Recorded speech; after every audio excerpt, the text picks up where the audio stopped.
बालेश्वर जिला गिरिडि पंचायत टियाकटा गाँ खरा दिन आसिले एठारे देखिबाकू मिले पानी संकट।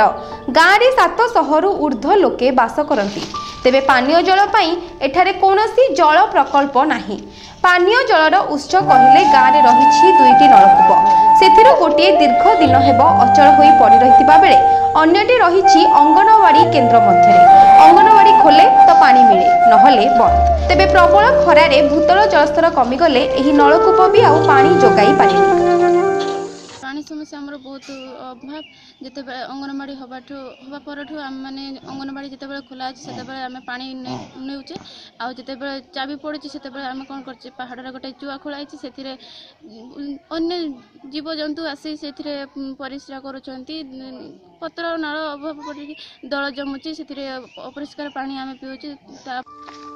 गराए पानी पाई गाँ लोके निर्भर करती पहाड़ उपरे थिबा चुआ पानी उपरे। आउ एही पानी पाई गाँव 2 किलोमीटर दूर रे थिबा पहाड़िया रास्ता दे पादरे चाली चाली पानी संग्रह करबाकू जाइथांती गाँवर महिला माने। तेबे 4 वर्ष पूर्वे एक एनजीओ संस्था झर पानी को शुद्ध करी पाइप जोगे तले पहुंचाइबाकू व्यवस्था करथिले मध्य ताहा केवल पाइप बिछाइबारे सीमित रहि जाइछि।